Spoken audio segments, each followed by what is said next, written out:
Welcome back to Positively Port St. Lucie. I'm Sarah Prohaska, your host. Once again, I'm joined with Whitney Frazier, Hello. Also of the Communications Department. And for this segment, we brought Kate Parmalee. Kate Parmalee is our Strategic Plan Coordinator here at the city, and she is going to tell us about the City Council's strategic plan, what it is and how it affects the lives of residents and listeners, and how we here at the city use this plan to guide pretty much everything we do.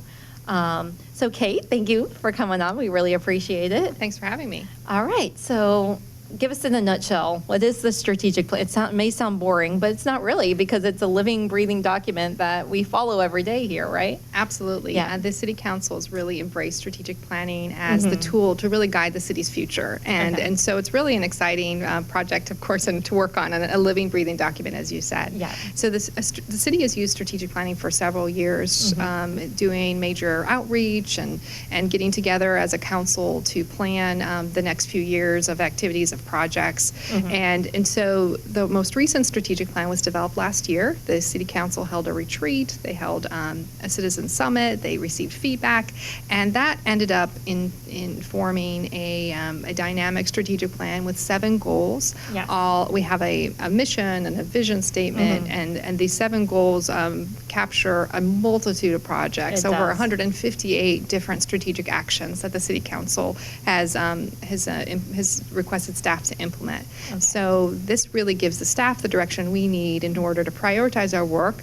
As you know, there's so many things to do every day in an active city, and we are growing and we are changing, and so this strategic plan helps keep all of us focused on the most important mission-critical services and programs for our residents. Yes, and also to get Port St. Lucie to that vision, to fulfilling that vision that the council has for our city, and and getting us to where we want to be in the future. So we're not just randomly doing things here and there. This really gives us the map and the guide that we need to get us there. Exactly. It's like our roadmap. Yeah, exactly. Yes. So, okay, so you mentioned there's 7 goals. Yes. I'm sure you can just name them all off the top of your head. Because I'm in the strategic plan every day, absolutely. So goal 1 is safe, clean, and beautiful. We are so proud to be such a safe city, one of the safest cities in the nation, and retaining that and what that involves is part of our first strategic goal. Clean and beautiful captures some of the work of Keep Port St. Lucie Beautiful and all of the work we do as a city. As you can see, the pristine roadways, medians, all of that really helps give the city its identity and look and feel and quality of life. And that's our first goal. Our second goal is vibrant neighborhoods, and of course the NICE program, which I believe you spoke about recently. We had earlier in the show, we had Jennifer and Summer from the Neighborhood Services Department come on and talk about our upcoming NICE Day. Fantastic. On February 17th. And we talked a lot about the NICE program and what it is doing for our neighborhoods, and how it's empowering residents to have a voice and to collectively tell the city their needs for their neighborhood, because not all neighborhoods need the same things. We did, and how we like to give them all an identity. So we were talking about that too. Absolutely, that's wonderful. I'll be at the NICE Day too for the Reason on the Citizen Survey, which hold that thought. We'll talk more about that in a few minutes. Okay. So the vibrant neighborhoods is definitely a key piece of the City Council's strategic goals. The third goal is quality education for all residents. The City Council has set a goal of all A and B schools within the city. They are looking to do everything possible to support the school district and to support the educational outcomes, as they believe education is just foundational to the success of any city, especially our city.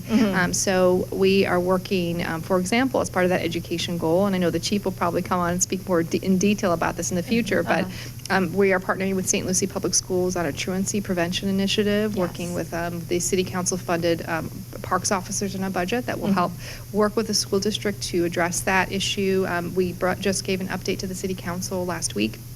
And it's really exciting to see all of our, just the partnering and the great just the great collaboration that's going on that will really help kids stay in school, as we know that good attendance is absolutely foundational to academic success. Yeah. So trying to find out what the reasons are for truancy, if there's a service need, connecting that family or that student with services. So it's a great opportunity that we think in the next year we're going to see great results from. Okay. So that's one of the many objectives in the education strategic goal, just to highlight in this quarter. Okay. And by the way, we do provide quarterly updates to the City Council on all of these goals, and we produce those in partnership with Communications, so you can read the reports and stay up to date. And we also share updates in the biweekly report for the City Manager's Office as well. And yes, and all of that can be found on the city's website at www.cityofpsl.com/strategic plan. I'm not sure if that's exactly, but if you go to www.cityofpsl.com and you just search in the search bar strategic plan, yes, it will all come up. Or under the City Council drop down, their strategic plan is right on that drop down menu. The fourth goal is diverse economy and employment opportunities, which is important, of course, to the health of our city. One of the projects that we celebrated this quarter was the retaining of City Electric, which is an amazing economic development project. Our fifth goal is high-quality infrastructure and facilities. So projects such as Crosstown Parkway, as you've talked about extensively. We just had that one on, so But our sidewalk master plan came out of our strategic planning process, our paving master plan. So all of these key goals of the City Council get woven into our strategic plan, and then the staff, make sure that we have everything prioritized so we can accomplish those goals. And the sidewalk master plan and the paving master plan, which are 10-year master plans for sidewalk placement in the city and road repavement, which is, if your road needs repaved, it's a big deal to you. Right. So all of those also can be found on the city's website. Absolutely. So we have that. The six goals, and by the way, with the fifth goal, we've also added some of the water infrastructure, McCarty Ranch, the microbial tracking study, and so that's in the McCarty Ranch Water Quality Project, which we just celebrated groundbreaking for recently. That's gonna be so that's a huge piece of our infrastructure as well. Okay. Our sixth goal is culture, nature, and fun activities. So things such as the BMX Extreme Park are prioritized in that. The Riverwalk, the wonderful destination that will happen on the waterfront at the park. So those types of activities, the Parks and Recreation Master Plan. Okay. So all of those activities are included in culture, nature, and fun activities. And I know everything too from events such as I know you just celebrated PSL and Lights. That was part of our fun activity that we offered for our residents. And then the seventh goal is high performing government organizations. Okay. So that is addressing our debt, addressing our, the City Council set a goal to lower the millage, which they accomplished. That was in their strategic plan, which they accomplished. Our budgeting process and really helping the organization work as a well-oiled machine. And part of that last strategic goal, being a high-performing government organization, led us to creating the citizen survey, which we are in the process of launching. If you'd like, I can give you an update so let's talk about that because this is a survey to residents to get their thoughts on all kinds of issues. Right. And it has gone out, right? Can you tell us a little bit about the process? So it's just, you may have received one in the mail. If you're one of the lucky 1,500 randomly selected households that have received a mail-in survey, we hope you will fill that out. Throw it away. Please do not throw that away. It's very important data for our city to receive. Yes, our city manager really, it's a best practice. The International City County Management Association has said that these surveys are really how organizations become high-performing, citizen-centered, helps us listen to the community. So having a statistically valid survey is really an important piece, and we need a baseline. So as we implement our strategic plan, we want to know, is that improving our citizen satisfaction? Are we able to address the needs of our citizens? And this will give us, this first year is going to tell us where we're at, and then we get to chart our progress from there. So it will be really exciting to see these results. So the survey has been sent out by the National Research Center. They actually wrote the book on citizen surveys. They've been doing this for over 20 years. They work with cities across the country. So and they have we are using a similar citizen survey format. So this will help us benchmark how our services compare to a city on the other side of the country. So we'll be able to see how we rank with other municipalities. So in order to make it scientifically accurate and a good statistical sample, it's been mailed to 1,000, how many people? 1,500 households. 1,000 households. So that will arrive in the mail. Please fill it out because this really is your chance to shape the future of the city. Absolutely. We're asking questions about our services. We're asking how we're doing. We're asking how you feel about where you live, the quality of parks and services, et cetera. So when we get this data back, it will really help us see. We have a new tool as well that will allow us to show to the city council before they update their next strategic plan, where on a map how the citizens are feeling about different services. So it will really help the city council find out where areas we can focus on, and I think be even more strategic than we already are. Perfect. So we will also, if you are not one of the lucky households to be selected, there may be people who would like to give their absolutely, input. and this is the time we'd love to get as much input as possible. We will be doing another online opt-in survey. Okay. That we'll be using. The National Research Center uses that to compare results and helps check the validity of both surveys. So that will be a great cross-check as well. So anyone who wants to give input, please give input. I will be at Nice Day, and I will be encouraging people to fill out the survey at that, and having some iPads and I'm sure laptops with me, so people can fill out the survey then. So we can really get some great feedback from everyone.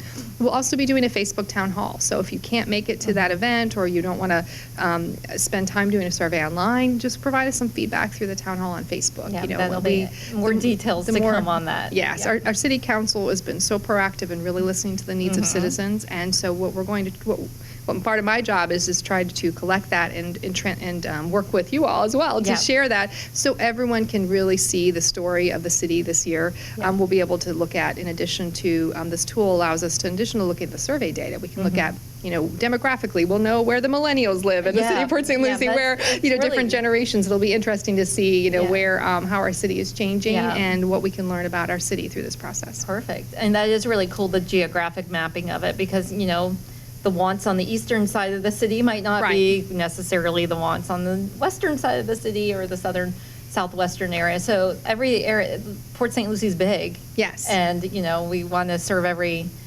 area equally. So this would be a great way to help us do that. So, but we need residents. Please. Help.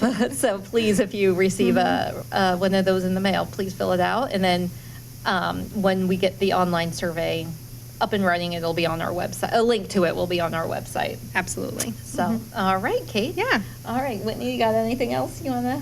No, I just, there's a lot of exciting things happening. We have a lot of goals, and we've been, steadily working our way through them, and I think it's a great thing. Yeah, it really is. It's a great way to actually track your progress and make sure we're going where we need to go. So right. Now absolutely. We got Kate helping us with that here at the City of Port St. Lucie. Yeah, I am very curious, though. I do want to hit on the high quality education. Yes. What is our progress in that? I'm just curious. Absolutely. Do you have any stats I on do. that? I do. So last year, and of course, this is really the work of our partners at the St. Lucie Public Schools. Yeah. Last year, we had about 47% of the schools in Port St. Lucie. That's all of our elementary and high schools located within the city limits, and all high schools throughout the district, because we, of course, have a district-wide school system. It's not just confined within the limits of the city. So that was at about 47% of the schools were rated A and B. And then this year we're at 76%. So the school district is doing a tremendous job. So we're trying to see what we can do, providing reading tutors, other services.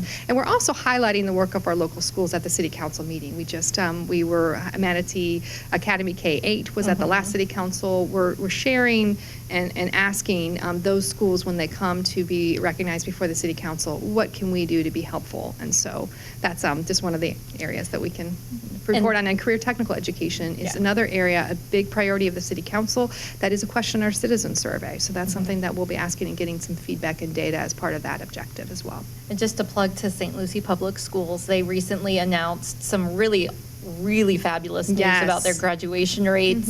They and that's all on their website. And our website, you can read it more about how dramatically their graduation rates have soared in this past year. So it's really good news for them too. Absolutely, I think they're 5th in the state now.